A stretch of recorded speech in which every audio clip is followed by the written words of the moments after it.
ఈ 4 రాసుల వారు 2025లో ఆర్థిక విజయాన్ని పొందుతారు. శుభవార్త వింటారు. రాబోయే 2025 సంవత్సరం కొన్ని రాసుల వారికి ఆర్థికంగా లాభదాయకంగా ఉంటుంది.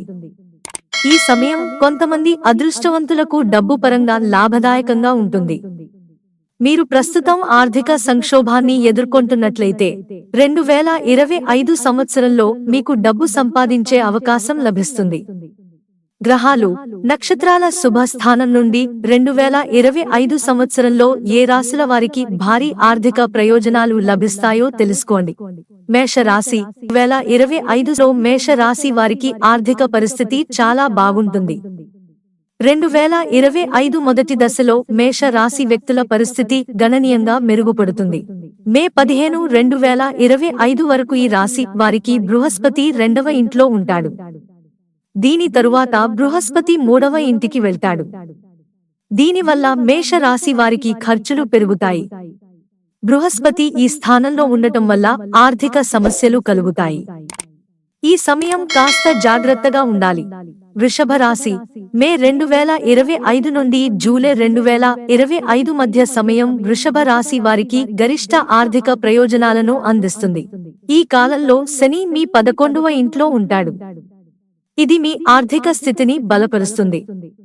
మే 2025 తర్వాత బృహస్పతి మీ సంపదను పెంచుతుంది. జనవరి 2025 నుండి జూన్ వరకు సమయం వృషభ రాశి వారికి కొంత ఆర్థిక నష్టాన్ని సూచిస్తుంది.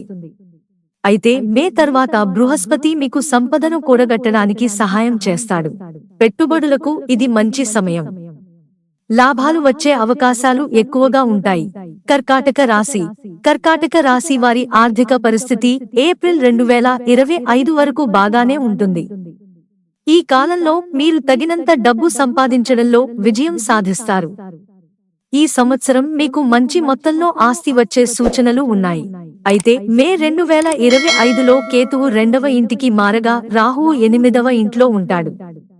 ఈ కాలంలో మీరు జాగ్రత్తగా ఉండాలి. ఖర్చులు అదుపులో ఉంచుకోవాలి. మీరు కొన్ని శుభవార్తలను అందుకోవచ్చు.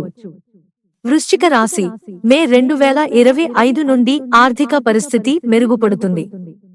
ఈ కాలంలో మీరు మంచి ఆదాయాన్ని సంపాదించడంలో విజయం సాధిస్తారు. మార్చి 2025 తర్వాత శని ప్రభావం కారణంగా మీరు చాలా డబ్బు సంపాదించడంలో విజయం సాధిస్తారు. మీ పనిని పూర్తి చేయడంలో విజయం సాధిస్తారు. మే 2025 నుండి బృహస్పతి 9వ ఇంట్లోకి ప్రవేశిస్తుంది. ఈ కాలంలో ప్రజలు డబ్బు సంపాదించడానికి అవకాశాలను పొందుతారు. మీరు డబ్బు ఆదా చేయడంలో కూడా విజయం సాధిస్తారు. ఈ కాలంలో మంచి ఆదాయాన్ని పొందవచ్చు.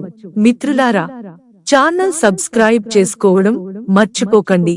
ధన్యవాదాలు.